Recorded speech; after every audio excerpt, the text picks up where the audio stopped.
I come from a family of lovable tightwads. And now that I'm fully grown, I appreciate their thrifty ways. But when I was a kid, man, was I embarrassed by their frugality, especially when it came to my wardrobe. You see, I just wanted to be like all the other kids and have clothes with labels in them. My mother used to stretch $1 by sewing the clothes that my sister Susan and I wore. And my mother was so handy and so thrifty, she could make just about anything you could imagine. Until one day, handy and thrifty crossed paths, and she made the unimaginable. Homemade underpants. And it gets worse than that. I know you're going to find this hard to believe, but instead of finding the homemade underpants in our drawer with our other clean laundry, she put them in our Easter baskets in lieu of the chocolate bunnies that we were expecting.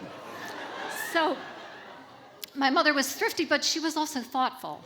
And so she explained to us that she was doing us a favor because, you see, we would be teenagers soon, and chocolate would cause us to get pimples.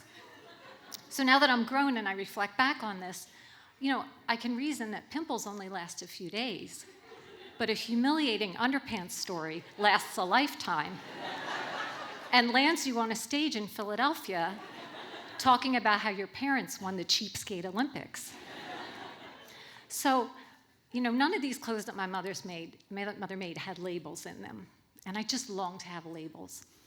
Sometimes my sister and I would grow faster than my mother's Kenmore sewing machine could keep up, and in those instances, we would get store-bought clothes.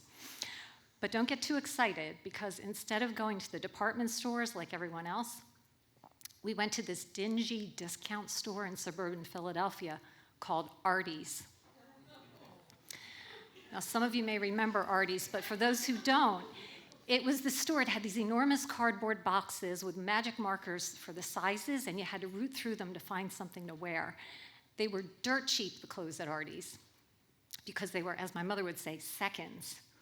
So back in the 70s and the 80s, if you were lucky enough to get your clothes from a department store, they would usually come with a sticker on them, like a round label. And it would say something like, "Inspected for quality by Betty." The clothes at Artie's were all the items that Betty had rejected. And in fact, many of them were so flawed, they should have had their own sticker, and the sticker should have said, "Assembled by Edna after one too many vodka tonics." I mean, the things there, they had holes in them. Once I bought a blouse without trying it on, the sleeves were sewn in crooked. You had to stand like this to make it fit. But not everything at Artie's was damaged. Some of the things were just so tacky that the department stores wouldn't touch them with like a 10-foot pole, so they wound up at Artie's. And an example of this is an embarrassing t-shirt that my mother bought in 1973.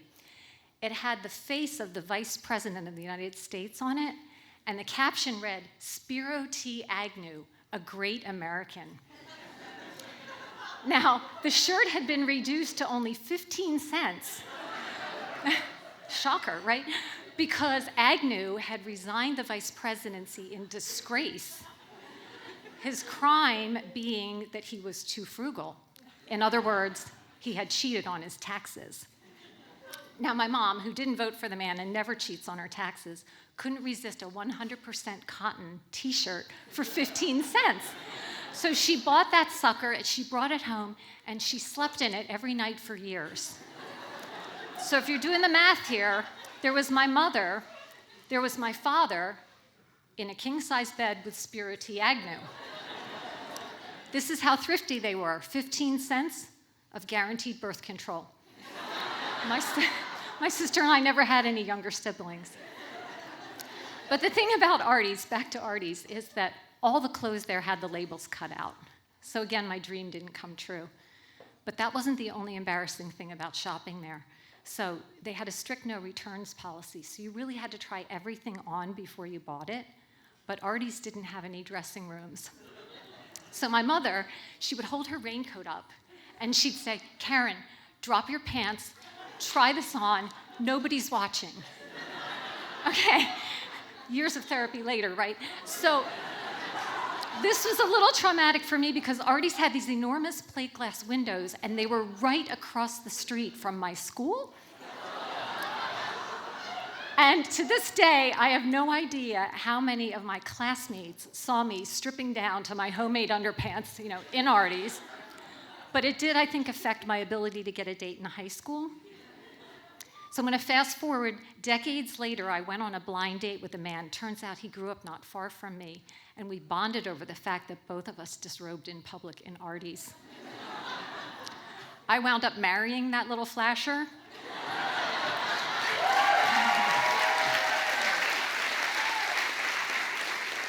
Possibly the best bargain to ever come out of that store.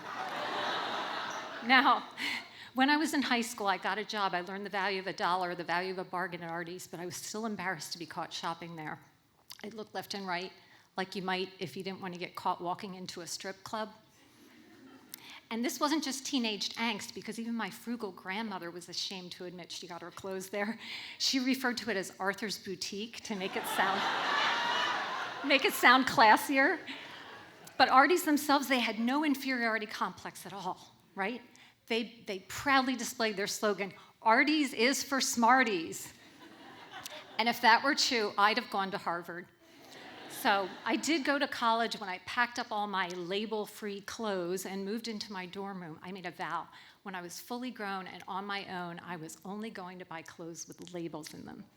And when I graduated, I cashed my first paycheck. I went to the Willow Grove Mall, and I bought myself a brand new suit. I paid full price. It had a big label in it, Casper by ASL. And on my way out of the mall, just for the heck of it, I stopped in Victoria's Secret. I bought some underwear manufactured in a factory. And then the next day, I went into work in my new clothes, confident in the knowledge that, if I took my jacket off at a staff meeting, nobody would judge me by my label or lack thereof. But here's the rub. I was only in work for a few minutes when it started to feel like there was a cactus boring into the back of my neck. I had failed to develop calluses growing up.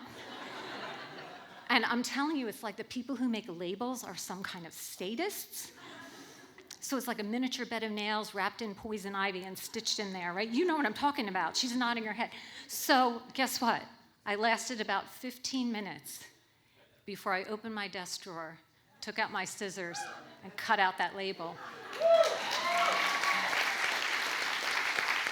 And this was the day I decided I was not going to let anybody else define me by a label ever again.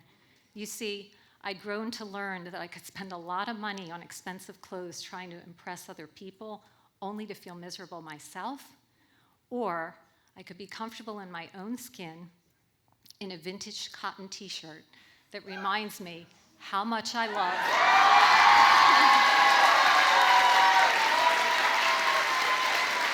my thrifty mother.